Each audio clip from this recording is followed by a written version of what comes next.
Cuando grité por auxilio en el baño, el dolor en mi cadera era tan fuerte que hasta olvidé mi propia dignidad. Pero lo que más me dolió fue escuchar a mi hija decir que yo solo quería llamar la atención, mientras me veía tirada en el piso sin siquiera extenderme la mano. Era una mañana cualquiera cuando resbalé en la regadera del baño y mi propio corazón se partió en pedazos al escuchar las palabras más crueles que una madre puede oír de su hija. Mamá, tú solo quieres llamar la atención, ya no aguanto más tus teatritos. Ahí estaba yo, Esperanza Morales, de 68 años, tirada en el suelo frío del baño, con un dolor tan intenso en la cadera que no podía ni respirar bien, y lo único que recibí de Carmen, mi única hija, fue indiferencia y reproche. La caída había sido terrible. Estaba bañándome cuando mis pies resbalaron sobre el jabón que había quedado en el piso. El golpe contra los mosaicos fue tan fuerte que resonó por toda la casa, pero fue el sonido de mi grito de dolor lo que hizo que Carmen llegara corriendo. Por un momento pensé que mi niña vendría a ayudarme, que me tendería la mano como yo lo hice tantas veces cuando ella era pequeña y se lastimaba jugando en el patio. Pero cuando la vi parada en la puerta del baño, con los brazos cruzados y esa expresión de fastidio en el rostro, supe que algo había cambiado para siempre entre nosotras. ¿Otra vez, mamá? ¿En serio?, me dijo con esa voz que usaba cuando los niños hacían travesuras. Ya no sé qué hacer contigo, siempre es algo. Traté de explicarle que realmente no podía levantarme, que el dolor en la cadera era diferente esta vez, más intenso, más profundo, pero ella solo suspiró como si yo fuera una carga pesada que tenía que llevar.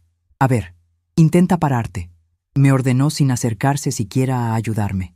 Cuando traté de incorporarme, el dolor fue tan terrible que grité de nuevo, pero Carmen solo movió la cabeza con impaciencia.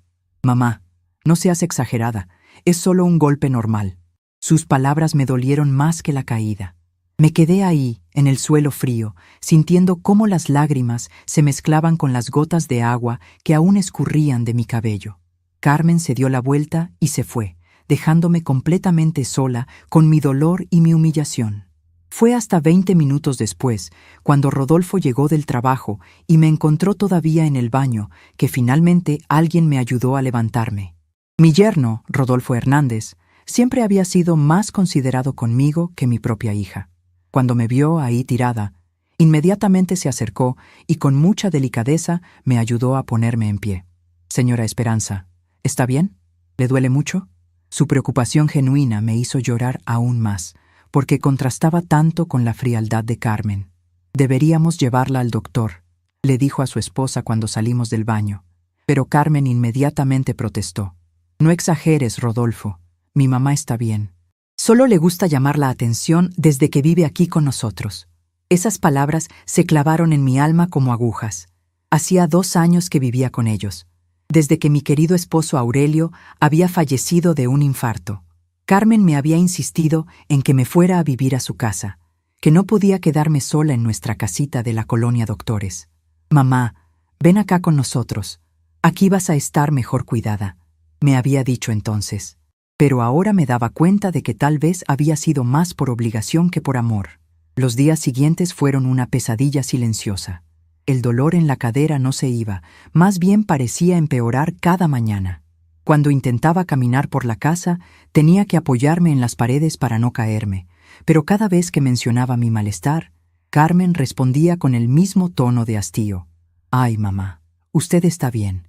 Es nomás cosa de la edad». Yo había criado a esta niña, había trabajado de día en una fábrica de ropa y de noche cosiendo ajeno para pagarle sus estudios. Había vendido hasta mis aretes de oro para comprarle los libros de la preparatoria. ¿Así era como me lo iba a agradecer? Una tarde, mientras intentaba ayudar con la comida a pesar del dolor, Carmen me dijo algo que me dejó helada. Mamá, desde que está aquí, no hace más que quejarse. Antes no era así de dramática. Dramática. Esa palabra rebotó en mi cabeza durante toda la noche. ¿Dramática por sentir dolor? ¿Dramática por necesitar ayuda? Recordé entonces cuando Carmen era pequeña y se enfermaba, cómo yo dejaba todo para cuidarla, cómo me desvelaba tomándole la temperatura cada hora, cómo nunca, jamás, pensé que sus malestares fueran teatro. Los nietos, Emilio de 16 años y Ana Sofía de 14, comenzaron a verme diferente también. Al principio, cuando me veían cojear por la casa, se acercaban a preguntarme si estaba bien, pero poco a poco fueron alejándose. Emilio, que antes me contaba de sus clases y me pedía que le enseñara las canciones que cantaba su abuelo Aurelio, ahora apenas me saludaba cuando llegaba de la escuela. Ana Sofía, mi nieta querida, que solía pedir que le trenzara el cabello como yo le hacía a su mamá cuando era niña, ahora evitaba quedarse sola conmigo.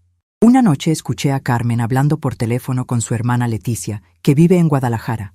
No sé qué hacer con mi mamá, Leti. Desde lo del baño no para de quejarse.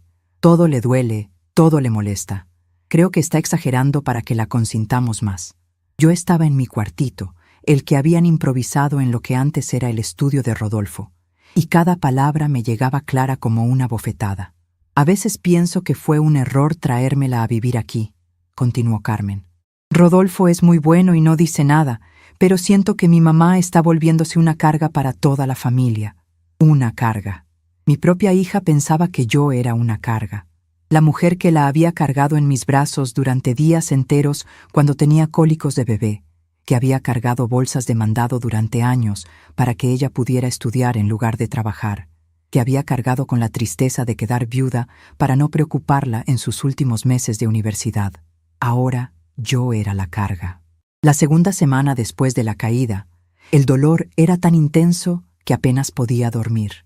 Me levantaba en las madrugadas y me sentaba en la sala oscura, recordando mi casita donde Aurelio y yo fuimos felices durante 43 años.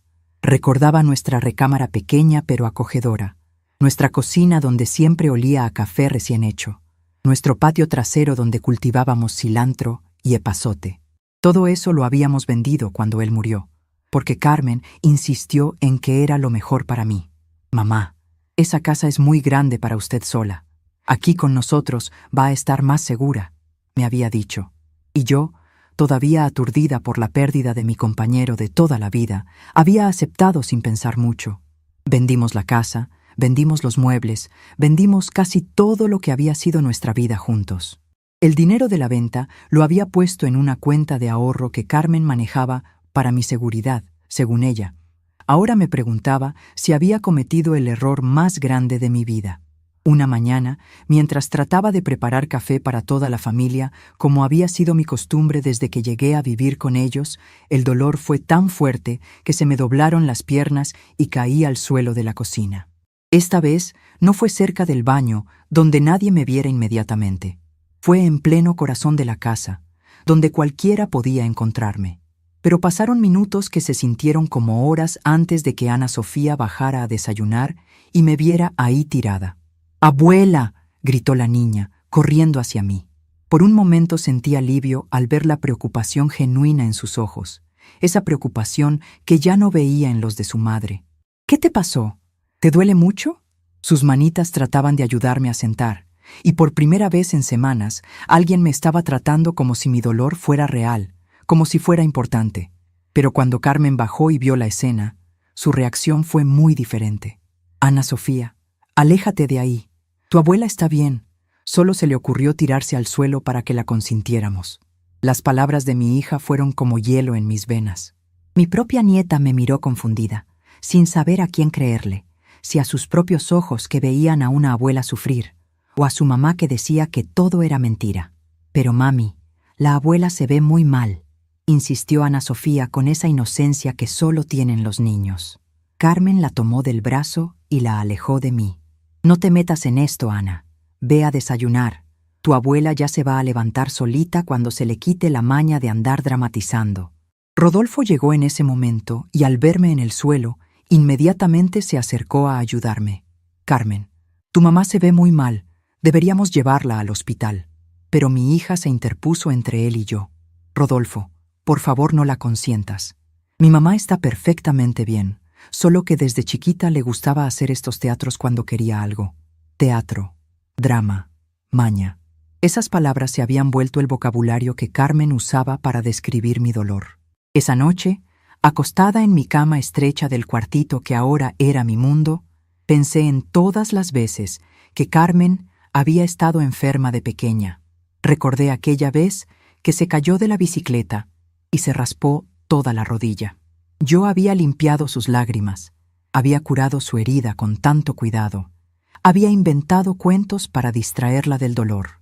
Nunca se me ocurrió pensar que estaba exagerando. Nunca dudé que su llanto fuera real. ¿Qué había pasado con mi niña? ¿Cuándo había aprendido a ser tan fría? Los recuerdos me llevaron a cuando Carmen tenía 6 años y se enfermó de sarampión. Fueron 2 semanas en las que apenas dormí, vigilando su fiebre, dándole sus medicinas, cantándole canciones para que se sintiera mejor. Aurelio me decía que descansara, que él podía cuidarla por las noches, pero yo no podía dejarlo solo con esa responsabilidad. Era mi bebé, mi única hija, y haría cualquier cosa para que se sintiera mejor. Ahora esa misma niña pensaba que mi dolor era puro teatro. La 3ª semana después de la caída, sucedió algo que cambiaría todo para siempre. Era domingo por la mañana, y yo trataba de caminar hasta la cocina para prepararles el desayuno, cuando el dolor se volvió tan intenso que perdí el conocimiento. Me desplomé junto al refrigerador, golpeándome la cabeza contra el suelo de mosaico. El sonido del golpe despertó a toda la casa. Rodolfo fue el primero en llegar y me encontró inconsciente. «Carmen, ven rápido, tu mamá está muy mal». Cuando recuperé el conocimiento, estaba rodeada de caras preocupadas. Rodolfo, Emilio, Ana Sofía, todos menos Carmen, que seguía en su recámara.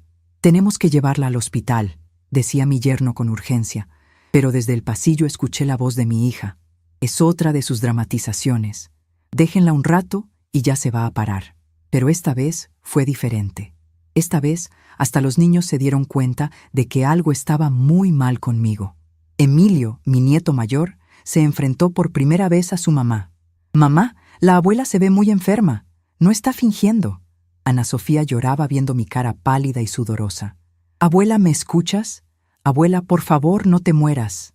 Fueron las lágrimas de mis nietos lo que finalmente convenció a Carmen de que tal vez, solo tal vez, mi dolor era real. Pero incluso, cuando Rodolfo me cargó hasta el coche para llevarme al hospital, escuché que le decía a una vecina: «Mi mamá siempre ha sido muy dramática, pero los niños se pusieron histéricos, así que mejor la llevo al doctor para que vean que no tiene nada». En el hospital, después de varias radiografías y estudios, el doctor Martínez, un hombre mayor con cara bondadosa, llamó a Carmen a su consultorio. Yo estaba en la camilla de urgencias cuando los vi hablar a través del vidrio. Primero vi cómo Carmen gesticulaba explicándole al doctor que yo era propensa a la exageración. Luego vi cómo la expresión del doctor se volvía seria. Después vi cómo mi hija se ponía pálida mientras él le mostraba las radiografías. Cuando salieron del consultorio, Carmen caminaba diferente, como si cargara un peso nuevo en los hombros. Se acercó a mi camilla con los ojos brillosos, pero no de tristeza, sino de algo que parecía miedo. «Mamá», me dijo con voz temblorosa, «el doctor dice que tiene una fractura en la cadera, una fractura seria que necesita operación». El doctor Martínez se acercó y me explicó con paciencia que la fractura era complicada, que había estado empeorando durante las 3 semanas que llevaba sin tratamiento, que la operación era urgente para evitar complicaciones mayores. «Señora Esperanza», me dijo tomando mi mano, «¿por qué no vino antes? Este tipo de lesión no debe ignorarse nunca». Miré a Carmen esperando que explicara, que pidiera disculpas, que reconociera su error, pero ella solo bajó la vista y murmuró algo sobre que yo nunca me había quejado de algo tan serio antes. El doctor me miró a los ojos con esa sabiduría que dan los años de experiencia y creo que entendió sin necesidad de palabras lo que había pasado. «Vamos a operarla mañana temprano, señora. Va a estar bien». Esa noche en el hospital, acostada en una cama blanca y limpia, con enfermeras que me trataban con respeto y cariño, pensé en cómo había llegado a este punto. Carmen vino a visitarme por la noche, pero su cara no mostraba arrepentimiento, sino molestia por los gastos del hospital. «Espero que el seguro cubra todo esto», fue lo primero que me dijo. «No, perdóname, mamá. No me equivoqué. No, siento mucho haberte hecho sufrir. Solo preocupación por el dinero». Fue entonces, en esa cama de hospital, viendo el techo blanco y escuchando los sonidos de los aparatos médicos, que algo dentro de mí cambió para siempre. No era solo mi cadera lo que se había roto durante estas 3 semanas. Era la ilusión de que todavía tenía una hija que me amaba, y aunque el doctor había dicho que mi cadera podía curarse con la operación, sabía que había otras heridas que nunca sanarían. La enfermera de la noche, una mujer joven llamada Guadalupe, se acercó a mi cama para revisar mis signos vitales. Cuando vio que tenía los ojos abiertos, me sonrió con genuina calidez. ¿No puede dormir, señora Esperanza? ¿Le duele mucho? Su pregunta simple me hizo llorar, porque hacía semanas que alguien me preguntaba sobre mi dolor como si realmente le importara la respuesta. Enfermera, le dije entre lágrimas, ¿usted cree que una madre puede dejar de amar a su hija? Ella me acomodó las almohadas con ternura y se sentó un momento en la silla junto a mi cama. Señora, el amor de una madre nunca se acaba, pero a veces una tiene que aprender a amarse a sí misma también. Sus palabras se quedaron conmigo toda la noche, rebotando en mi mente como ecos de una verdad que apenas comenzaba a entender. Antes de que terminara su turno, la enfermera Guadalupe se acercó una vez más y discretamente me deslizó una tarjeta en la mano. Señora Esperanza, si alguna vez necesita ayuda, orientación sobre sus derechos, llame a este número. Es un abogado que se especializa en ayudar a personas de la tercera edad. Miré la tarjeta. Doctor Francisco Ramírez, Derechos del Adulto Mayor. En ese momento no sabía que esa pequeña tarjeta iba a cambiar mi vida para siempre. La operación fue exitosa, pero mi recuperación iba a ser larga. Durante los 5 días que estuve hospitalizada, Carmen venía a visitarme, pero siempre con prisa, siempre checando su teléfono, siempre quejándose del dinero que se estaba gastando.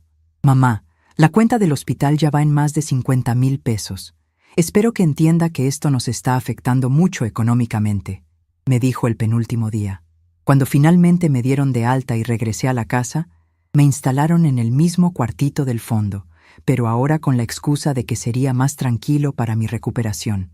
Sabía que la verdadera razón era alejarme de las visitas, que no vieran a la madre enferma, que no preguntaran sobre mi estado. Carmen había inventado una historia para los vecinos, que yo había tenido una caída menor y que ya estaba mucho mejor. Los primeros días en casa fueron de una soledad que nunca había experimentado. Rodolfo trabajaba todo el día. Los niños estaban en la escuela y Carmen encontraba 1000 excusas para salir. Yo me quedaba sola con mis pensamientos, con mis dolores y con esa tarjeta que guardaba escondida en mi buró. Una tarde, cuando no aguanté más la soledad y el silencio, marqué el número del doctor Francisco Ramírez. Su secretaria me dio una cita para la siguiente semana, y por primera vez en mucho tiempo sentí una pequeña chispa de esperanza. No sabía exactamente qué esperaba de esa consulta, pero sabía que tenía que hacer algo. No podía seguir viviendo como una sombra en la casa de mi propia hija, no podía seguir siendo tratada como si fuera una molestia, una carga, un problema que había que soportar. Esa noche, mientras escuchaba las risas de la familia en la sala y yo permanecía encerrada en mi cuarto, tomé una decisión que marcaría el resto de mi vida.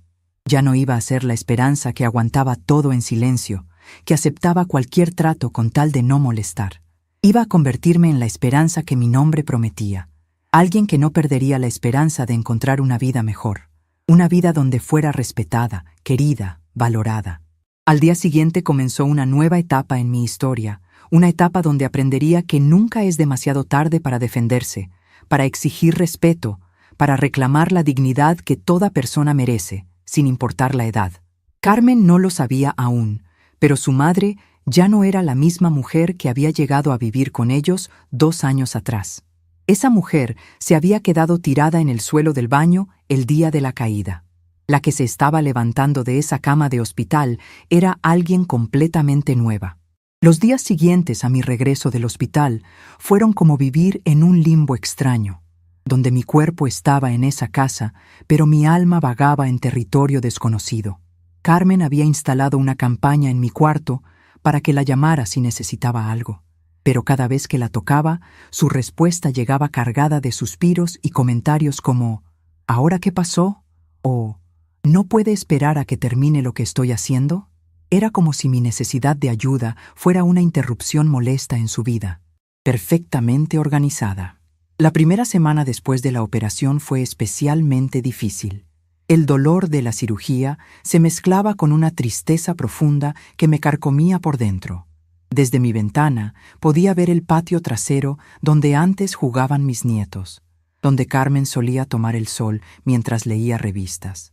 Ahora ese mismo patio me parecía un mundo al que ya no pertenecía, un lugar donde la vida familiar continuaba sin mí, donde mi presencia era apenas tolerada por obligación. Una tarde, mientras intentaba caminar por el pasillo con mi andadera, escuché a Carmen hablar por teléfono con su comadre Rosa. Te digo que mi mamá se está volviendo imposible. Desde lo de la operación quiere que esté pendiente de ella las 24 horas. No entiende que tengo mi propia vida, mis propias responsabilidades. Cada palabra era como una gota de veneno que se filtraba en mi corazón. Me quedé ahí parada, aferrada a mi andadera, sintiendo cómo las lágrimas rodaban por mis mejillas. Rosa, a veces pienso que mi mamá exagera el dolor a propósito para que la consintamos más. El doctor dijo que la operación había salido bien, que en un mes estaría como nueva, pero ella sigue actuando como si fuera una inválida total. Esas palabras me destrozaron completamente. ¿Cómo podía mi propia hija, la niña que había criado con tanto amor, pensar que yo fingía mi dolor? ¿Cómo podía creer que una madre inventaría sufrimiento solo para recibir atención? Me escondí en mi cuarto y cerré la puerta con cuidado para que no me escucharan llorar. Ahí, sentada en mi cama estrecha, comencé a recordar tiempos mejores, tiempos cuando Carmen era mi mundo entero y yo era el suyo. Recordé cuando tenía 5 años y se enfermó de varicela. Durante 2 semanas no se despegó de mí. Quería que le leyera cuentos, que le pusiera compresas frías en las ronchitas, que durmiera junto a ella para espantar los malos sueños. Mami, cuando sea grande voy a cuidarte igual que tú me cuidas, me había dicho una noche mientras yo le aplicaba loción de calamina en las ampollas. Vamos a vivir juntas para siempre y yo te voy a hacer sopita cuando estés enferma. Sus palabritas de niña habían sido mi tesoro más preciado. La promesa que me daba fuerzas para trabajar doble turno en la fábrica, para coser hasta altas horas cuando necesitábamos dinero extra. Recordé también cuando Carmen tenía 8 años y se cayó del columpio en la escuela. La maestra me llamó porque se había lastimado el brazo y no paraba de llorar. Cuando llegué corriendo a recogerla, mi niña se abrazó a mí como si yo fuera su única salvación. «Mami, me duele mucho», sollozaba contra mi pecho. Jamás se me ocurrió dudar de su dolor. Jamás pensé que estuviera exagerando para llamar la atención. La llevé inmediatamente al doctor. Le compré un helado para consolarla. Me quedé despierta toda la noche vigilando que no se moviera mucho el brazo. ¿Dónde había quedado esa niña que confiaba en mí completamente? ¿Dónde estaba la Carmen que me veía como su heroína, como la persona que podía arreglar cualquier problema con un beso y un abrazo? La mujer que ahora vivía en esta casa era una extraña que usaba el rostro de mi hija, pero que tenía el corazón de hielo hacia mí. Los recuerdos siguieron llegando como oleadas imparables. Recordé cuando Carmen tenía 12 años y tuvo su primera menstruación. Estaba tan asustada y confundida que llegó llorando del baño, pensando que se iba a morir. Yo la senté en mi cama. Le expliqué con paciencia lo que estaba pasando. Le preparé una bolsa de agua caliente para el dolor. Le compré chocolate porque había leído que ayudaba con los cólicos. «Gracias, mami. Eres la mejor mamá del mundo», me había dicho esa noche. Ahora esa misma niña que había dependido tanto de mi amor y cuidado, pensaba que yo era una carga molesta. La ironía me parecía tan cruel que casi me daba risa. Durante 30 años había sido la solución a todos sus problemas. Y ahora que necesitaba su ayuda por primera vez en mi vida, me había convertido en su problema más grande. Una noche, aproximadamente 2 semanas después de la operación, Rodolfo tocó la puerta de mi cuarto. Era tarde y todos ya estaban durmiendo, así que me extrañó su visita. «Señora Esperanza, ¿puedo pasar? Quiero platicar con usted». Su voz sonaba diferente, más suave, casi tímida. Le dije que pasara y se sentó en la única silla del cuarto, frente a mi cama. «Señora, quiero pedirle disculpas por lo que pasó antes de llevarla al hospital». Comenzó con la cabeza baja. «Yo sabía que usted estaba sufriendo de verdad, pero no quise contradecir a Carmen. Fue cobardía de mi parte». Sus palabras me sorprendieron tanto que no supe qué responder. Durante todos estos años, Rodolfo siempre había sido amable conmigo, pero nunca había mostrado este nivel de honestidad. Carmen está muy estresada últimamente, continuó. El trabajo la tiene muy presionada, y creo que a veces descarga su frustración con usted sin darse cuenta. No es excusa, pero quiero que sepa que yo sí me di cuenta de que su dolor era real. Me quedé callada, procesando sus palabras. Era la primera persona en semanas que reconocía mi sufrimiento, que validaba mi experiencia. Rodolfo, gracias por decirme esto. Finalmente logré hablar, pero me duele más el corazón que la cadera. No entiendo qué pasó con mi hija. Antes éramos tan unidas y ahora siento que soy una extraña para ella. Rodolfo suspiró profundamente y por un momento vi en sus ojos algo parecido a la tristeza. Señora Esperanza, a veces las personas cambian cuando sienten mucha presión. Carmen lleva muchos años siendo la proveedora principal de la casa, cuidando a los niños, preocupándose por las cuentas. Cuando usted llegó a vivir aquí, creo que sintió que era una responsabilidad más que no podía manejar. Sus palabras tenían lógica, pero no aliviaban el dolor en mi corazón. Pero yo traté de ayudar todo lo que pude, le dije. Cuidaba a los niños cuando ella trabajaba, hacía la comida, limpiaba la casa. Nunca quise ser una carga. Rodolfo asintió con comprensión. Lo sé, señora. Usted siempre ha sido una gran ayuda, pero creo que Carmen no ve las cosas de esa manera en este momento. Esa conversación con Rodolfo me dio una perspectiva diferente, pero también me hizo darme cuenta de algo importante. No importaba cuáles fueran las razones de Carmen para tratarme como lo hacía. El resultado era el mismo. Yo estaba sufriendo. Me sentía rechazada y no querida en la casa de mi propia hija. Y ninguna explicación psicológica iba a cambiar esa realidad. Los días siguieron pasando con la misma rutina monótona. Me levantaba temprano, desayunaba sola en la cocina porque Carmen ya se había ido al trabajo, pasaba las mañanas viendo televisión en mi cuarto, almorzaba lo que encontraba en el refrigerador y esperaba a que llegaran los nietos de la escuela para tener algo de compañía. Pero incluso Emilio y Ana Sofía parecían distantes conmigo. Una tarde, Ana Sofía entró a mi cuarto con cara de preocupación. «Abuela, ¿puedo preguntarte algo?»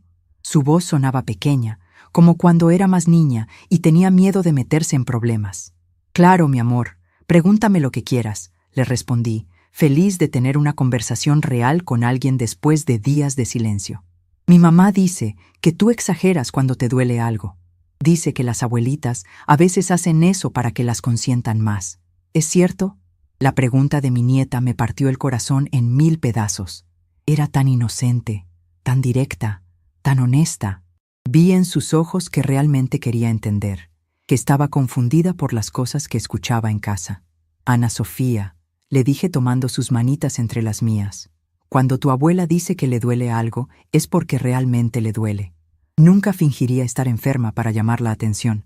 ¿Tú has visto a tu abuela fingir cuando se lastima?» Ella negó con la cabeza. «Entonces, ¿por qué crees que empezaría a fingir ahora?» Mi nieta se quedó pensando un momento, y luego me abrazó fuerte. «Te creo, abuela. Yo sé que no mientes». Su abrazo fue como un rayo de sol en medio de la tormenta. Al menos una personita en esta casa todavía confiaba en mí. Todavía me veía como la abuela que siempre había sido. Pero esa misma noche, escuché a Carmen regañando a Ana Sofía en su cuarto. «Te dije que no le hicieras caso a tu abuela cuando se queje. Solo quiere que sintamos lástima por ella». Las palabras llegaron claras hasta mi cuarto, y sentí cómo mi corazón se hacía pedazos una vez más. Carmen estaba enseñando a mis nietos a desconfiar de mí, a ver mi dolor como manipulación. La tercera semana después de la operación, mientras Carmen estaba en el trabajo y los niños en la escuela, decidí que era hora de hacer esa llamada que había estado posponiendo. Saqué la tarjeta del doctor Francisco Ramírez que la enfermera Guadalupe me había dado, y con manos temblorosas marqué el número. «Buenos días, oficina del doctor Ramírez», contestó una voz amable. «Mi nombre es Esperanza Morales», dije con voz temblorosa. «Me dieron su tarjeta en el hospital y me dijeron que usted ayuda a personas de mi edad con problemas familiares.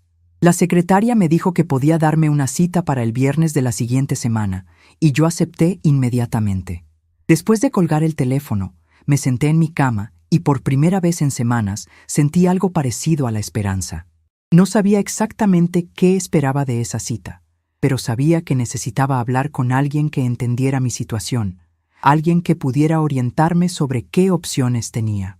El viernes llegó más rápido de lo que esperaba. Le dije a Carmen que tenía cita médica de seguimiento, lo cual no era totalmente mentira. Rodolfo se ofreció a llevarme, pero yo insistí en tomar un taxi. Quería hacer esto sola, sin que nadie de la familia supiera exactamente a dónde iba.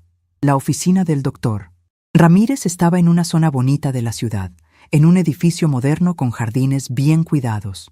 Cuando entré a su oficina, me recibió un hombre de unos 60 años, con cabello cano y una sonrisa genuinamente cálida. Señora Esperanza, qué gusto conocerla. Siéntese, por favor, y cuénteme cómo puedo ayudarla. Durante la siguiente hora, le conté todo. Le hablé de la caída en el baño, de cómo Carmen había desestimado mi dolor, de las 3 semanas de sufrimiento antes de que me llevaran al hospital, de cómo me sentía como una carga en mi propia familia. El doctor Ramírez me escuchó con atención, tomando notas de vez en cuando, haciendo preguntas que me ayudaban a aclarar mis pensamientos. Señora Esperanza, me dijo cuando terminé mi relato, lo que usted ha vivido se llama negligencia familiar y es más común de lo que la gente piensa. Muchas personas mayores sufren este tipo de maltrato, especialmente cuando viven con familiares que se sienten abrumados por la responsabilidad del cuidado. Sus palabras me impactaron. Maltrato. Nunca había pensado en mi situación usando esa palabra, pero cuando la escuché, algo hizo clic en mi mente. Eso era exactamente lo que estaba viviendo. Maltrato emocional por parte de mi propia hija. Doctor, ¿qué puedo hacer? No quiero causar problemas en la familia, pero tampoco puedo seguir viviendo así. Mi voz se quebró al hacer esa pregunta, porque admitir en voz alta que necesitaba ayuda era reconocer que mi relación con Carmen había llegado a un punto sin retorno.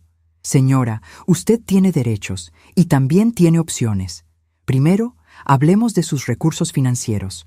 ¿Tiene usted algún dinero propio, alguna propiedad, algún ingreso? Cuando le expliqué sobre el dinero de la venta de mi casa que estaba en una cuenta que Carmen manejaba, y sobre la pensión de Aurelio que llegaba cada mes, el doctor Ramírez asintió con comprensión. Muy bien. Lo primero que vamos a hacer es asegurar que usted tenga control total sobre sus propios recursos. Si Carmen está manejando su dinero sin una procuración legal válida, eso es algo que podemos cambiar inmediatamente. La idea de tomar control de mi propio dinero me asustaba y me emocionaba al mismo tiempo. Durante 2 años había dejado que Carmen manejara todo para mi comodidad, pero ahora me daba cuenta de que había sido más para su conveniencia que para la mía. Doctor, ¿y si Carmen se enoja? ¿Y si me echa de su casa? Esta era mi mayor preocupación, porque aunque no era feliz viviendo ahí, tampoco sabía a dónde más podía ir. El doctor Ramírez me sonrió con comprensión paternal. Señora Esperanza, esa es precisamente la mentalidad que la tiene atrapada. Usted no depende de la caridad de su hija. Con sus propios recursos puede vivir donde usted elija. Puede tomar sus propias decisiones sobre su cuidado médico. Puede vivir con dignidad. Sus palabras fueron como una revelación. Había estado pensando en mí misma como una víctima sin opciones, cuando en realidad tenía más poder del que había reconocido. El doctor Ramírez me dio varias tareas para la siguiente semana. Tenía que conseguir copias de todos mis documentos bancarios, identificar exactamente qué dinero tenía y dónde estaba, y pensar seriamente sobre qué tipo de vida quería tener de ahora en adelante. No tome decisiones precipitadas, me advirtió, pero tampoco siga sufriendo innecesariamente. Usted merece ser tratada con respeto y cariño. El viaje de regreso a casa en el taxi fue uno de los más largos de mi vida. Mi mente daba vueltas con todo lo que había aprendido, con todas las posibilidades que se habían abierto ante mí.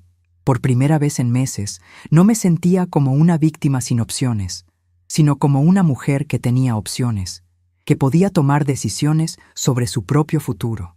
Cuando llegué a casa, Carmen me estaba esperando en la sala con cara de preocupación. «Mamá, ¿cómo le fue en el doctor? ¿Qué le dijeron?» Su interés me sorprendió, porque hacía semanas que no mostraba ninguna preocupación real por mi salud. «Me dijeron que estoy mejor, que la recuperación va bien», le respondí, lo cual era cierto, aunque no fuera toda la verdad. Carmen asintió aliviada. «Qué bueno, mamá. Ya me tenía preocupada porque se tardó mucho. Su comentario me hizo pensar, ¿realmente había estado preocupada? ¿O solo había estado preocupada por quedar mal si algo me pasaba? Esa noche, acostada en mi cama, repasé toda la conversación con el doctor Ramírez. Sus palabras habían plantado una semilla en mi mente, una semilla que comenzaba a germinar con ideas de independencia, de dignidad, de la posibilidad de una vida diferente. Ya no era solo Esperanza, la madre sufrida que aguantaba todo en silencio. Era Esperanza, la mujer de 68 años que tenía derechos, que tenía recursos, que tenía opciones. El cambio no sería fácil, lo sabía, pero también sabía que no podía seguir viviendo como hasta ahora, sintiéndome como una extraña en la casa de mi propia hija, caminando en puntas de pie para no molestar, aceptando migajas de afecto cuando antes había tenido amor completo. Mi historia estaba a punto de cambiar, y por primera vez en mucho tiempo yo iba a ser la autora de mi propio destino. Los siguientes días los pasé observando todo con ojos diferentes. Veía cómo Carmen interactuaba conmigo, cómo los niños me trataban, cómo Rodolfo me miraba con esa lástima incómoda que ya conocía tan bien.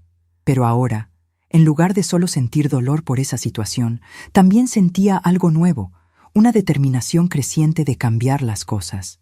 Era como si hubiera despertado de un sueño largo y triste, y finalmente estuviera viendo la realidad con claridad.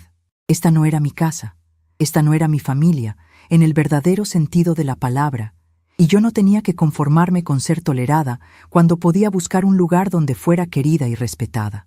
La transformación había comenzado, silenciosa pero imparable, como un río que encuentra su curso después de estar represado por mucho tiempo. Y Carmen, ocupada en su rutina diaria, no tenía idea de que la madre que había dado por sentada estaba a punto de convertirse en la mujer que tomaría control de su propia vida. Durante la semana que siguió a mi primera consulta con el doctor Francisco Ramírez, algo fundamental cambió dentro de mí. Ya no era solo una mujer mayor que sufría en silencio. Me había convertido en alguien con un plan, con opciones, con la determinación de recuperar el control sobre mi propia vida. Cada día que pasaba, me sentía menos como víctima y más como la arquitecta de mi propio destino. El lunes por la mañana, mientras Carmen se preparaba para ir al trabajo, le pedí que me trajera los estados de cuenta de la cuenta de ahorro, donde estaba el dinero de la venta de mi casa. ¿Para qué los quiere, mamá?, me preguntó, con esa suspicacia que ya había aprendido a reconocer. Quiero revisar mis finanzas, ver cuánto tengo ahorrado, le respondí con la voz más calmada que pude. Mamá, usted no se preocupe por eso. Yo manejo todo muy bien. Ese dinero está seguro y produce intereses. Su respuesta me confirmó lo que el doctor Ramírez había sospechado. Carmen estaba controlando mi dinero sin mi participación real en las decisiones. Carmen, es mi dinero y quiero ver los estados de cuenta.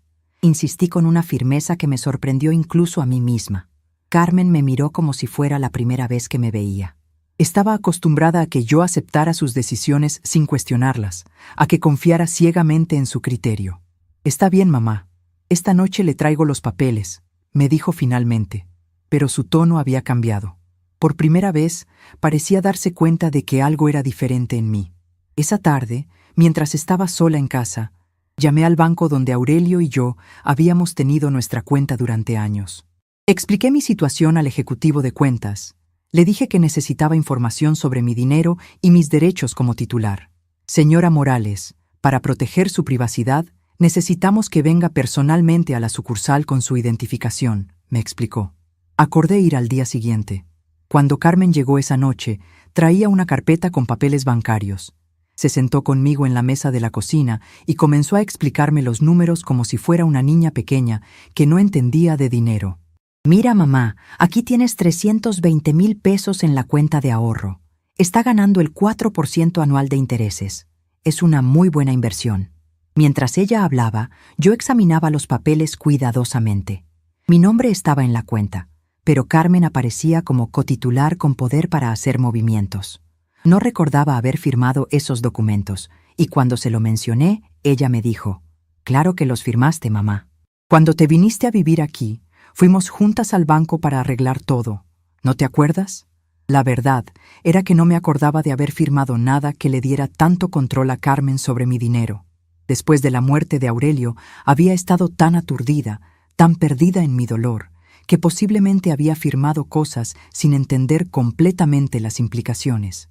Pero ahora, con la cabeza más clara, me daba cuenta de que había cometido un error que tenía que corregir. Al día siguiente, tomé un taxi hasta la sucursal bancaria.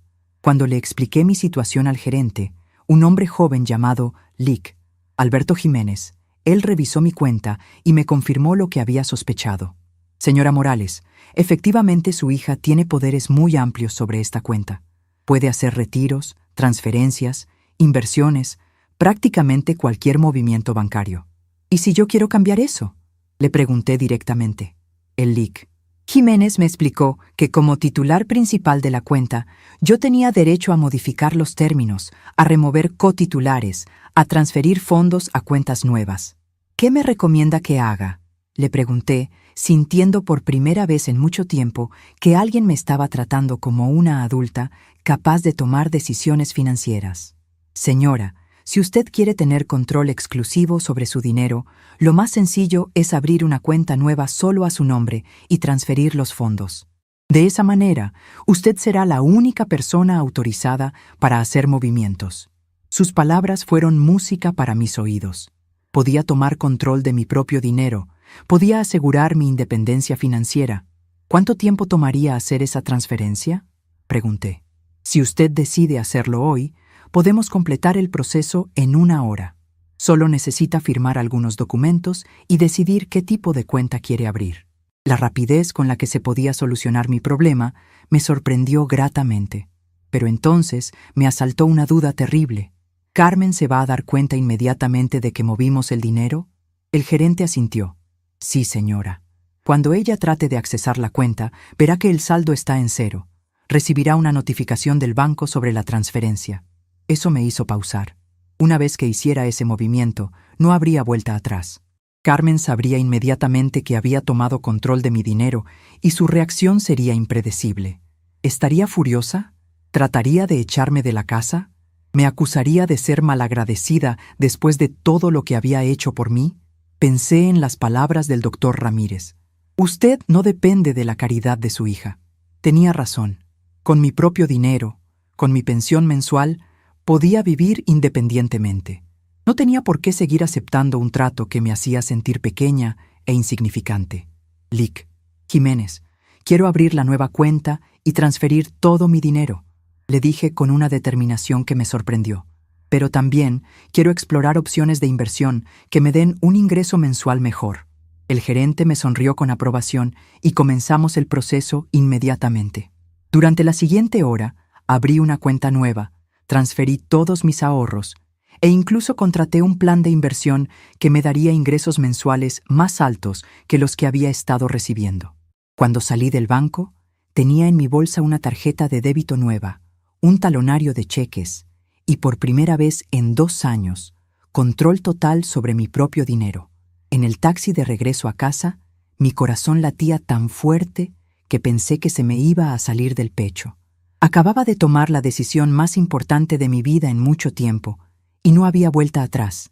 Esa tarde, Carmen recibiría la notificación del banco y tendría que enfrentar las consecuencias de mis acciones. Pero antes de eso, tenía otra cita importante. El doctor Ramírez me había dado el contacto de una trabajadora social especializada en opciones de vivienda para adultos mayores. Su nombre era Lick, Patricia Vázquez, y había acordado verme esa misma tarde para mostrarme algunas alternativas de lugares donde podría vivir. La oficina de la Lick Vázquez estaba en un centro comunitario cerca del hospital donde me habían operado. Cuando llegué, me recibió una mujer de unos 40 años, con una sonrisa genuina y una energía que inmediatamente me hizo sentir cómoda. Señora Esperanza, el doctor Ramírez me contó un poco sobre su situación. Estoy aquí para ayudarla a encontrar el lugar perfecto para esta nueva etapa de su vida. Me mostró folletos de varias residencias para adultos mayores independientes, apartamentos amueblados, casas pequeñas en comunidades diseñadas para personas de mi edad. Lo importante, me explicó, es encontrar un lugar donde usted se sienta segura, cómoda y, sobre todo, donde sea respetada y valorada. Una de las opciones que me llamó más la atención era un complejo llamado Jardines de la Esperanza. El nombre me pareció una señal del destino. Era una comunidad de apartamentos pequeños pero completos, con jardines comunitarios, un centro social donde organizaban actividades, servicio médico disponible las 24 horas y, lo más importante, total independencia para los residentes. ¿Puedo visitarlo?, le pregunté, sintiendo una emoción que no había experimentado en mucho tiempo. Por supuesto, señora. De hecho, tengo tiempo ahora mismo si gusta que vayamos. La perspectiva de ver mi posible nuevo hogar me llenó de una anticipación casi infantil. El viaje a Jardines de la Esperanza fue como un viaje hacia mi futuro. Cuando llegamos, quedé impactada por la belleza del lugar. Era un complejo de edificios bajos, rodeados de jardines perfectamente cuidados, con senderos para caminar, bancas bajo los árboles y un ambiente de tranquilidad que contrastaba dramáticamente con la tensión constante que había estado viviendo en casa de Carmen. La administradora, una señora mayor llamada doña Graciela, nos recibió como si fuéramos familia. Señora Esperanza, qué gusto conocerla. Venga, le voy a enseñar uno de nuestros apartamentos disponibles. Mientras caminábamos por los jardines, me contó sobre la comunidad. Había 80 residentes, la mayoría entre 60 y 80 años. Todos independientes, pero con la seguridad de tener ayuda disponible si la necesitaban. El apartamento que me mostró era perfecto para mí. Tenía una sala pequeña pero acogedora, una recámara con baño privado, una cocineta completa y, lo más hermoso, una ventana grande que daba al jardín principal donde había rosales, bugambilias y un pequeño huerto donde los residentes cultivaban verduras. Este apartamento se acaba de desocupar, me explicó doña Graciela. La señora que vivía aquí se mudó con su nieta a Monterrey, pero nos dijo que había sido muy feliz los 5 años que vivió aquí. Mientras ella hablaba, yo me imaginaba despertándome cada mañana en esa cama junto a la ventana, desayunando en esa mesita mientras veía los jardines, teniendo mi propio espacio donde nadie me hiciera sentir que estorbaba. ¿Cuánto cuesta vivir aquí?, pregunté, aunque ya había decidido en mi corazón que este iba a ser mi nuevo hogar. Cuando doña Graciela me dio el precio mensual, calculé rápidamente y me di cuenta de que con mi pensión y los intereses de mis inversiones podía vivir cómodamente aquí sin tocar el capital principal. Señora Esperanza, me dijo doña Graciela tomando mis manos entre las suyas, veo en sus ojos que este lugar le gusta. ¿Quiere que le prepare los papeles para que pueda mudarse cuando guste? La decisión fue instantánea, como si hubiera estado esperando este momento toda mi vida. Sí, por favor. Quiero mudarme lo más pronto posible, le respondí sin dudarlo. Doña Graciela me sonrió con calidez maternal. Perfecto. Podemos tener todo listo para el próximo lunes si usted gusta. Solo necesitamos que traiga algunos documentos y el depósito de garantía. Mientras regresaba a casa de Carmen esa tarde, mi mente trabajaba a toda velocidad planificando mi nueva vida. Tenía que decidir qué me llevaría, cómo les diría a Carmen y Rodolfo sobre mi decisión, qué haría con mis pocos muebles y pertenencias personales. Pero más que nada, tenía que prepararme mentalmente para la confrontación que sabía que se avecinaba. Cuando llegué a casa, Carmen ya estaba ahí. Su cara me dijo inmediatamente que había recibido la llamada del banco. Estaba sentada en la sala con una expresión que nunca le había visto, una mezcla de shock, confusión e ira contenida. «Mamá», me dijo con una voz extrañamente controlada, «el banco me llamó. Dijeron que usted transfirió todo su dinero a una cuenta nueva. ¿Es cierto?». Su pregunta colgó en el aire entre nosotras como una bomba a punto de explotar. «Sí, es cierto», le respondí con toda la calma que pude reunir. Decidí tomar control de mis propias finanzas. Carmen se quedó callada por un momento que se sintió eterno, procesando mis palabras y sus implicaciones. «¿Por qué hizo eso, mamá? ¿No confía en mí? He manejado su dinero perfectamente durante 2 años. No le ha faltado nada». Su voz comenzaba a subir de volumen, y vi en sus ojos el inicio de la tormenta que había estado esperando. «Carmen, no es cuestión de confianza, es cuestión de independencia. Ese es mi dinero, y tengo derecho a manejarlo yo misma». Mis palabras salieron más firmes de lo que había esperado, como si el simple acto de tomar control de mis finanzas hubiera fortalecido también mi voz. «Independencia». Carmen se levantó del sillón bruscamente. ¿Independencia para qué? Usted vive en mi casa, come de mi comida, usa mi luz, mi agua, ¿y ahora me viene con que quiere independencia? Su reacción era exactamente lo que había temido, pero también lo que había esperado. Carmen, nunca quise ser una carga para ti, le dije con la voz temblorosa pero decidida. Pero tampoco quiero seguir viviendo como si fuera tu prisionera financiera. Ese dinero es lo único que me queda de 43 años de matrimonio con tu papá, de toda una vida de trabajo y ahorro. Prisionera. Carmen se rió con amargura. Mamá, usted está loca. Aquí la hemos cuidado, la hemos atendido, hemos gastado miles de pesos en sus medicinas, en el hospital, en sus cuidados. Cada palabra era como una daga, pero ya no me lastimaban como antes. Había encontrado mi fuerza. ¿Cuidado?, le pregunté, sintiendo por primera vez en mucho tiempo que tenía el poder en esta conversación. ¿Llamas cuidado a ignorar mi dolor durante 3 semanas? ¿Llamas cuidado a hacerme sentir que soy una molestia cada vez que necesito algo? ¿Llamas cuidado a enseñar a tus hijos que su abuela es una dramática mentirosa? Carmen se quedó callada por un momento, claramente impactada por mi nueva actitud. Durante 2 años había sido la esperanza sumisa que aceptaba todo sin protestar, la madre agradecida que nunca cuestionaba nada. Esta nueva versión de mí la estaba desconcertando completamente. Mamá, si está tan infeliz aquí, ¿qué piensa hacer? ¿A dónde se va a ir? Su pregunta tenía un tono desafiante, como si pensara que yo no tenía opciones reales, que eventualmente tendría que regresar suplicando perdón. Ya encontré un lugar perfecto para vivir, le respondí con una sonrisa que me sorprendió incluso a mí.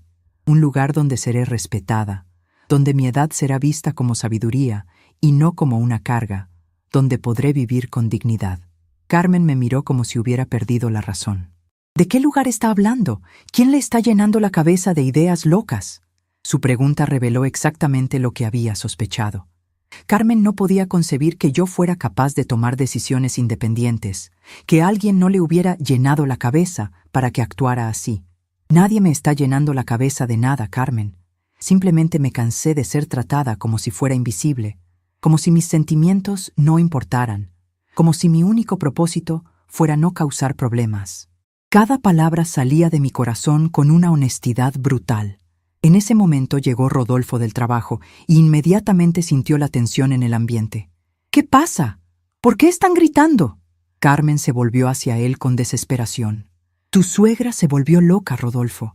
Transfirió todo su dinero a otra cuenta y ahora dice que se va a ir a vivir a otro lado. Rodolfo me miró con una expresión que no pude descifrar completamente. ¿Era sorpresa? ¿Admiración? ¿Preocupación? Señora Esperanza, ¿es cierto eso? Su pregunta era genuina, sin el tono acusatorio que Carmen había usado. Sí, Rodolfo, es cierto. Encontré un lugar hermoso donde puedo vivir independientemente, con personas de mi edad, con actividades, con jardines. Mientras le describía Jardines de la Esperanza, vi en sus ojos algo que me dio esperanza, comprensión. ¿Y cuándo se va?, preguntó suavemente. El próximo lunes, respondí. Ya firmé todos los papeles. Solo necesito empacar mis cosas personales. La realidad de mi decisión finalmente se estaba asentando para todos. Carmen se sentó pesadamente en el sillón, como si mis palabras la hubieran golpeado físicamente. No puedo creer que esté haciendo esto, mamá. Después de todo lo que hemos hecho por usted. Sus palabras ya no tenían poder sobre mí, porque había encontrado mi propia fuerza, mi propia voz, mi propia dignidad. Carmen, le dije acercándome a ella y hablando con toda la suavidad que pude. Esto no es un castigo hacia ti, es simplemente una decisión de vivir el resto de mi vida con dignidad. Tú tienes tu propia familia, tus propias responsabilidades, tu propia vida. Yo también tengo derecho a tener la mía. Esa noche, mientras empacaba mis pertenencias más queridas, sentí una mezcla de tristeza y liberación que nunca había experimentado. Tristeza por el final definitivo de una etapa, por la confirmación de que mi relación con Carmen había cambiado irreversiblemente, pero también una liberación inmensa, como si finalmente hubiera dejado de cargar un peso que había estado aplastando mi espíritu. Los siguientes días pasaron en una actividad frenética de preparativos. Contraté una empresa pequeña de mudanzas para mis pocas pertenencias, cerré algunas cuentas, cambié mi dirección en varios lugares y, más importante que todo, me preparé mentalmente para comenzar una nueva vida a los 68 años. Carmen alternaba entre intentos de hacerme cambiar de opinión y periodos de silencio resentido. Rodolfo, por el contrario, se mostró sorprendentemente solidario. «Señora Esperanza», me dijo una noche, «creo que está haciendo lo correcto. Usted merece ser feliz». Cuando finalmente llegó el lunes y la camioneta de mudanzas se estacionó frente a la casa, supe que no había vuelta atrás. Había tomado la decisión más valiente de mi vida y estaba a punto de descubrir si la vejez podía ser el inicio de algo hermoso en lugar del final de todo lo bueno. Carmen no salió a despedirse. Solo Rodolfo y los niños estuvieron ahí cuando subí al taxi que me llevaría a mi nueva vida. «Abuela», me dijo Ana Sofía con lágrimas en los ojos, «¿vas a estar bien?». Le sonreí con toda la seguridad que sentía en mi corazón. «Voy a estar mejor que bien, mi amor. Voy a ser feliz». Mientras el taxi se alejaba de esa casa donde había vivido 2 años, pero donde nunca me había sentido en casa, miré por la ventana trasera por última vez. Carmen estaba parada en la ventana de la sala, viendo partir a la madre que había dado todo por ella, pero que finalmente había aprendido a darse algo a sí misma: libertad, dignidad y la oportunidad de escribir un nuevo capítulo en la historia de su vida. La transformación estaba completa. Ya no era Esperanza, la madre sufrida. Era Esperanza, la mujer libre. El taxi se detuvo frente a los jardines más hermosos que había visto en años, y cuando bajé, respiré aire que me supo a libertad pura. Doña Graciela me estaba esperando en la entrada principal de Jardines de la Esperanza, con esa sonrisa maternal que me había conquistado desde la primera visita. «Señora Esperanza, bienvenida a su nuevo hogar», me dijo abrazándome como si fuera una hija que regresa después de un largo viaje. Los primeros días en mi nuevo apartamento fueron como despertar de un sueño largo y confuso. Cada mañana abría los ojos y por un momento me sorprendía estar en mi propia cama, en mi propio espacio, sin tener que preocuparme por molestar a nadie, sin tener que caminar de puntitas para no despertar suspiros de fastidio. La luz que entraba por mi ventana iluminaba directamente los rosales del jardín, y el sonido de los pájaros era mi nueva alarma natural. Mi rutina matutina se convirtió en un ritual de redescubrimiento personal. Me levantaba sin prisa, preparaba mi café en mi propia cocineta y me sentaba junto a la ventana para planear mi día. No había voces impacientes preguntándome si ya me había levantado. No había suspiros cuando tardaba un poco más en el baño. No había comentarios sobre cuánto café estaba tomando o si estaba haciendo ruido. La primera semana fue de pura adaptación y algo de soledad inevitable. Echaba de menos algunas cosas de la vida familiar: las risas de los nietos, el ruido de la casa llena de gente, incluso algunas conversaciones con Rodolfo que siempre había valorado. Pero no echaba de menos la tensión constante, la sensación de caminar sobre cáscaras de huevo, el miedo permanente de ser vista como una carga molesta. Doña Graciela se encargó personalmente de presentarme con otros residentes. «Esperanza, quiero que conozcas a doña Mercedes», me dijo una tarde, introduciéndome a una señora de 72 años con ojos brillantes y una sonrisa contagiosa. Mercedes es nuestra experta en jardinería y le encanta enseñar a los nuevos residentes sobre las plantas del complejo. Mercedes me tomó del brazo con familiaridad inmediata. «Ay, qué gusto conocerte, Esperanza. ¿Ya viste lo bonitos que están los rosales? Yo los cuido personalmente desde hace 3 años. Te voy a enseñar todos los secretos para que también te hagas cargo de una sección».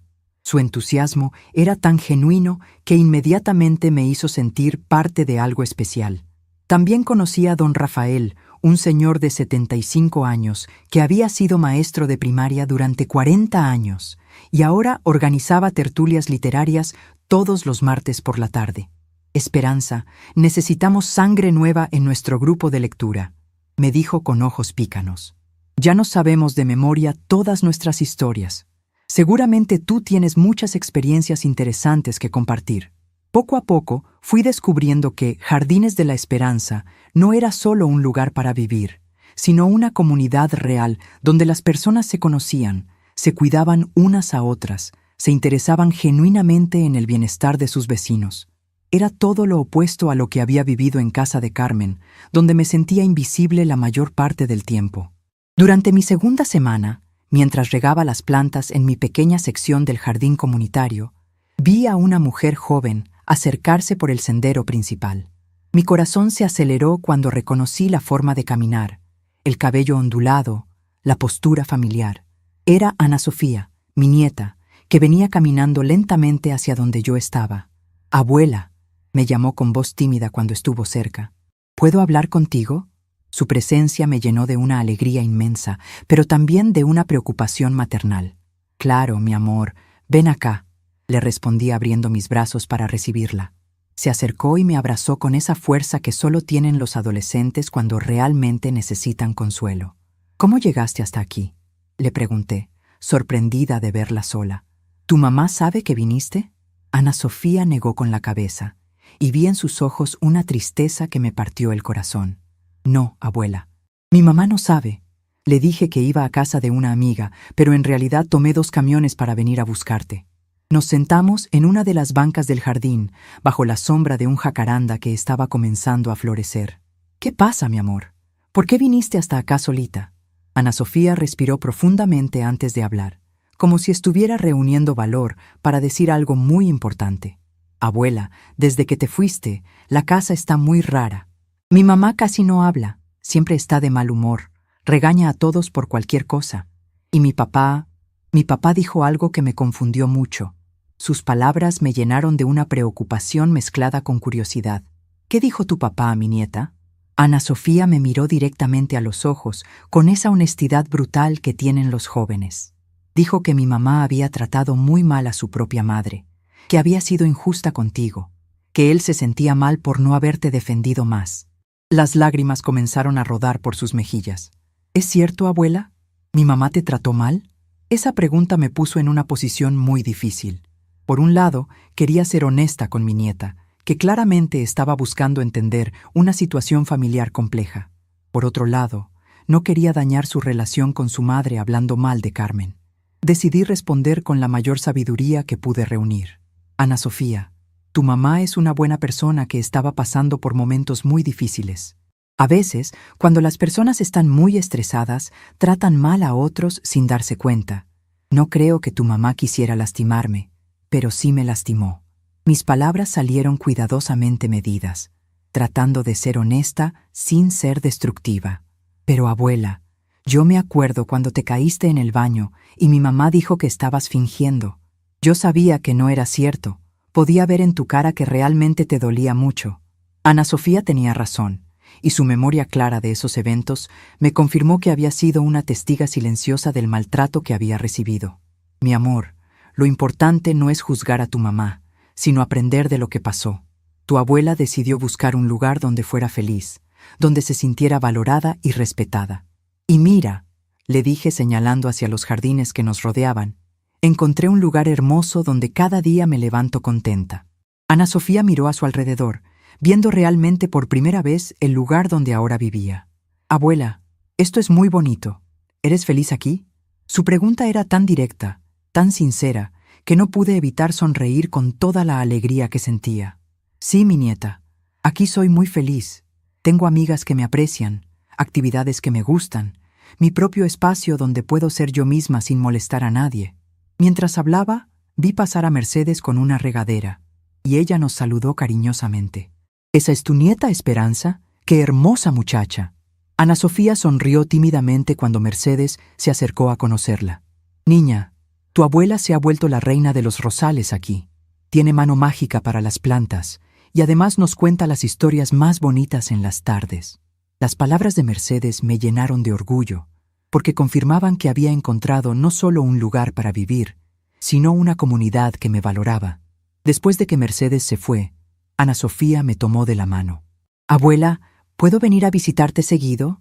Prometo portarme bien. No voy a molestar».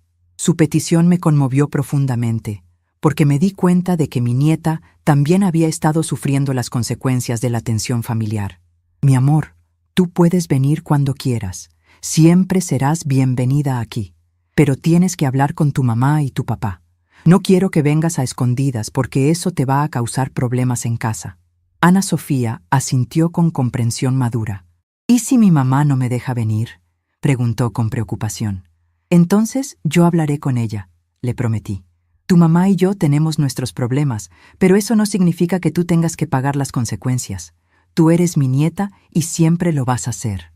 Esa tarde, después de que Ana Sofía se fue con la promesa de hablar con sus papás sobre las visitas, decidí que era tiempo de dar el próximo paso en el proceso de reconstruir las relaciones familiares en términos más saludables. No buscaba una reconciliación completa con Carmen, porque sabía que eso requeriría cambios profundos de su parte que tal vez no estaba dispuesta a hacer. Pero sí quería establecer límites claros y dignos para cualquier interacción futura. Esa noche llamé a la casa. Rodolfo contestó el teléfono y su voz sonó genuinamente complacida de escucharme. Señora Esperanza, qué gusto. ¿Cómo está? ¿Se está adaptando bien a su nuevo lugar? Su interés parecía sincero, y me di cuenta de que él también había estado preocupado por mí. Rodolfo, estoy muy bien, gracias. De hecho, estoy mejor de lo que he estado en mucho tiempo. Le conté brevemente sobre mi nueva rutina, mis nuevas amistades, las actividades que había comenzado a hacer. Pero llamo porque Ana Sofía vino a visitarme hoy, y quiero hablar con Carmen sobre eso. Y hubo un silencio del otro lado de la línea. Señora, Ana Sofía no nos dijo que había ido a verla. Dijo que había estado en casa de una amiga.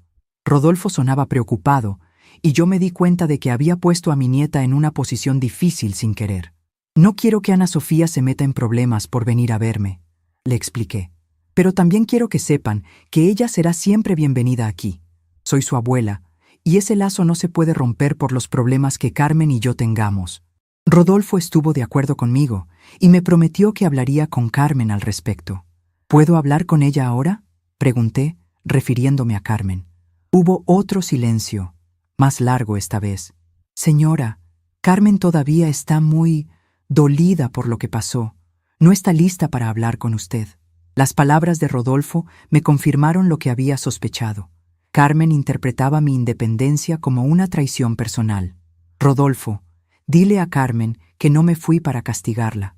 Me fui para ser feliz, y que las puertas de mi corazón siempre estarán abiertas para una conversación honesta cuando ella esté lista. Después de colgar, me quedé sentada en mi pequeña sala, pensando en lo extraño que era el orgullo humano. ¿Cómo podía mantener separadas a las personas, incluso cuando el amor seguía existiendo debajo de todo el dolor? Una semana después, recibí una llamada inesperada. Era Emilio, mi nieto mayor, cuya voz había cambiado tanto que casi no la reconocí. Abuela, soy Emilio. ¿Puedo ir a verte este fin de semana? Su solicitud me sorprendió gratamente, porque Emilio siempre había sido más reservado que Ana Sofía. Por supuesto, mi amor. ¿Tus papás saben que me estás llamando?, pregunté. Sí, abuela. Mi papá me dio tu teléfono y me dijo que podía llamarte cuando quisiera. La respuesta me tranquilizó, porque significaba que al menos Rodolfo estaba tratando de mantener abiertas las líneas de comunicación. Cuando Emilio vino a visitarme el sábado, llegó con una pequeña planta en una maceta. Abuela, Ana Sofía me dijo que ahora tienes jardín, así que te traje esto. Su gesto me conmovió tanto que tuve que contener las lágrimas. Era una pequeña planta de hierbabuena que él mismo había cultivado en su recámara. ¿Tú la cultivaste?, le pregunté admirando la planta.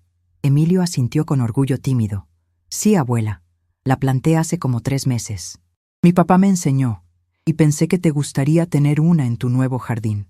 Su consideración me hizo recordar por qué había amado tanto ser abuela, esos pequeños gestos de amor puro que hacen que todo valga la pena. Emilio pasó toda la tarde conmigo, conociendo el lugar, ayudándome a plantar su hierbabuena en mi sección del jardín, conociendo a algunos de mis nuevos amigos. Don Rafael se encariñó inmediatamente con él cuando supo que le gustaba leer. Joven, deberías venir a nuestras tertulias. Necesitamos perspectivas jóvenes en nuestros debates literarios. Esa tarde, mientras Emilio y yo caminábamos por los senderos del complejo, me hizo la pregunta que había estado esperando. Abuela, ¿por qué te fuiste de la casa? ¿No nos querías ya?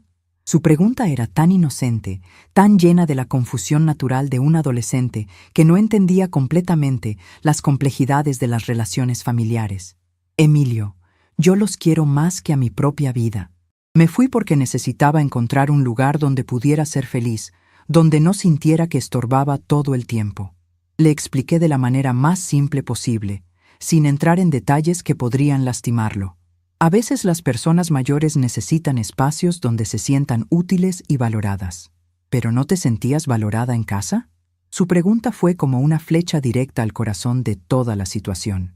No quería mentirle, pero tampoco quería dañar su relación con su madre.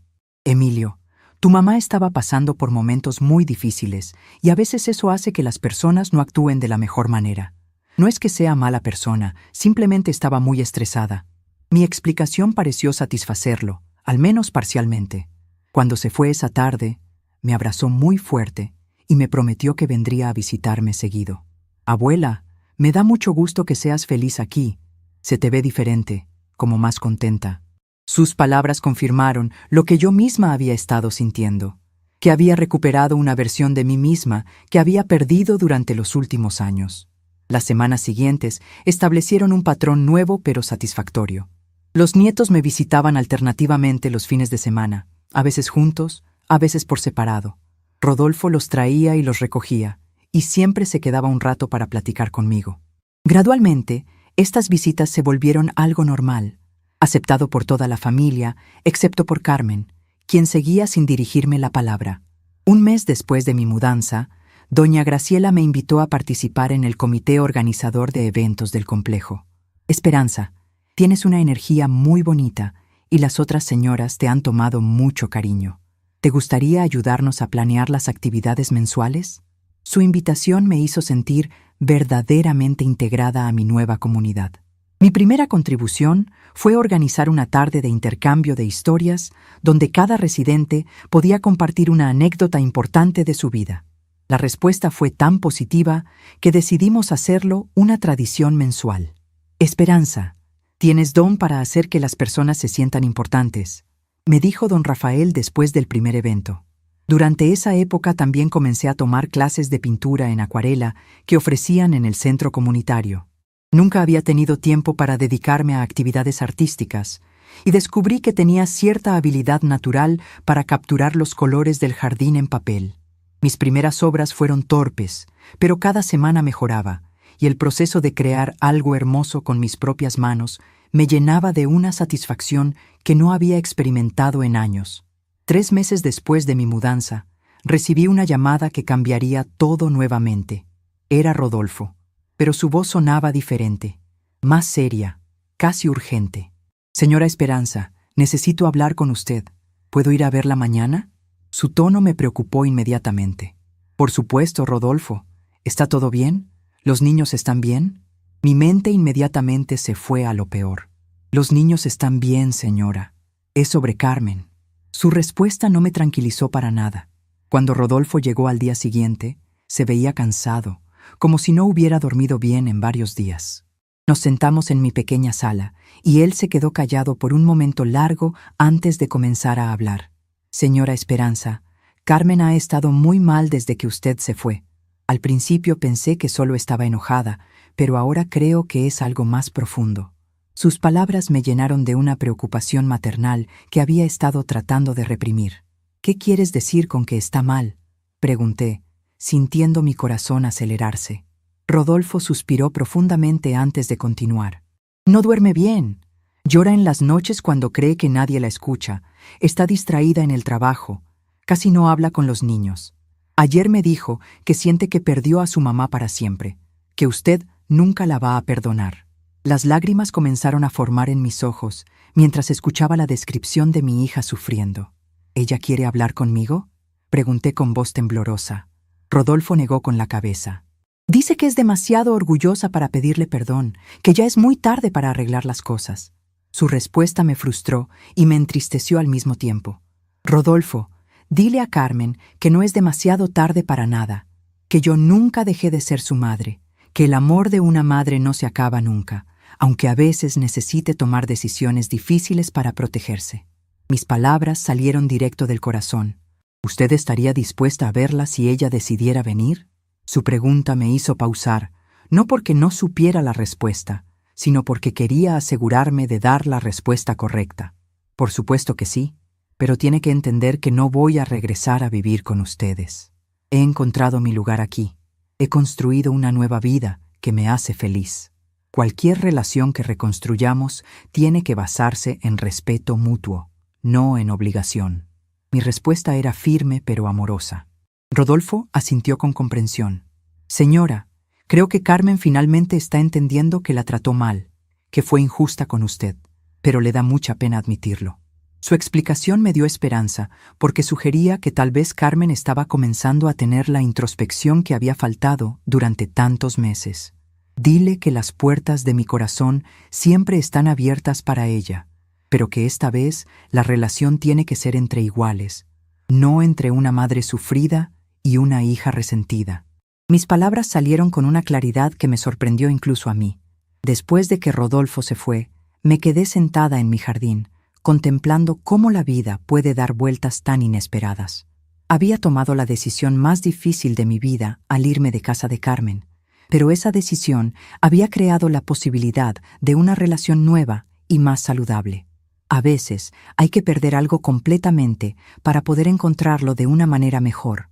Esa noche, mientras regaba mis plantas bajo la luz suave del atardecer, pensé en todo el camino que había recorrido desde aquella mañana terrible, cuando me caí en el baño y Carmen me acusó de fingir.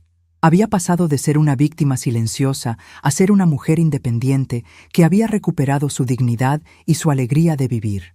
No sabía si Carmen vendría a buscarme, si estaríamos dispuestas ambas a hacer el trabajo emocional necesario para reconstruir nuestra relación. Pero sabía que sin importar lo que pasara, ya había ganado lo más importante. Me había recuperado a mí misma. La lección había sido aprendida, tanto por mí como por mi familia. El respeto no se puede dar por sentado. El amor no justifica el maltrato. Y nunca es demasiado tarde para exigir la dignidad que toda persona merece.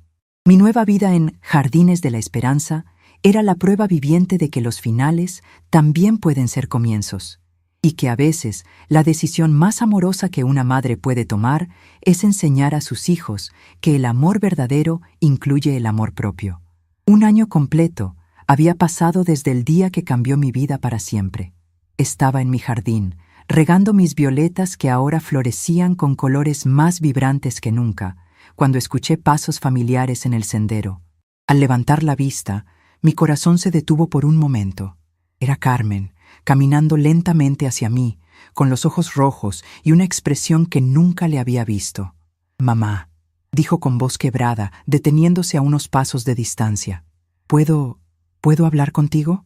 Por primera vez en más de un año, escuché humildad genuina en su voz, esa vulnerabilidad que había conocido cuando era niña y me necesitaba. Me sequé las manos en el delantal y la miré directamente. «Por supuesto, Carmen, siéntate». Señalé la banca bajo el jacaranda donde tantas veces había reflexionado sobre nuestra relación rota. Carmen se sentó con cuidado, como si temiera que yo fuera a cambiar de opinión. «Mamá, he venido a pedirte perdón. Fui terrible contigo. Te traté como si fueras una carga cuando tú habías sacrificado toda tu vida por mí». Las lágrimas comenzaron a rodar por sus mejillas. «Carmen», le dije suavemente, «he esperado este momento durante meses, pero ya no lo necesito para ser feliz. Aprendí a perdonarte sin que me pidieras perdón». Mis palabras la sorprendieron. Pude verlo en sus ojos. «¿Me perdonas entonces?», preguntó con la esperanza temblorosa de una niña pequeña. «Te perdoné hace mucho tiempo, pero eso no significa que las cosas puedan volver a ser como antes». Carmen asintió con comprensión madura. «Lo sé, mamá. No vengo a pedirte que regreses. Vengo a pedirte que me dejes ser tu hija otra vez, pero de una manera nueva, mejor». Su petición me tocó el corazón profundamente. Pasamos la tarde conversando como no lo habíamos hecho en años. Carmen me contó sobre su proceso de reflexión, sobre cómo había entendido finalmente el daño que me había causado. Yo le conté sobre mi nueva vida, mis amistades, mis actividades, mi felicidad. Cuando el sol comenzó a ponerse, Carmen me abrazó con el amor genuino que había estado esperando encontrar. «Mamá, ¿puedo visitarte cada domingo?», me preguntó. «Me encantaría enseñarte mi jardín y presentarte a mis amigas». Esa noche, Después de que Carmen se fue con la promesa de regresar el siguiente domingo, me senté en mi ventana contemplando las estrellas. Había recorrido un camino doloroso pero necesario, desde la mujer que se quedó tirada en el suelo del baño hasta la mujer que ahora vivía con dignidad y paz. A veces, el silencio más poderoso es el que guardamos mientras construimos nuestra propia felicidad. Estamos curiosos para saber hasta dónde esta historia llegó. ¿De dónde está usted viendo? Comente abajo.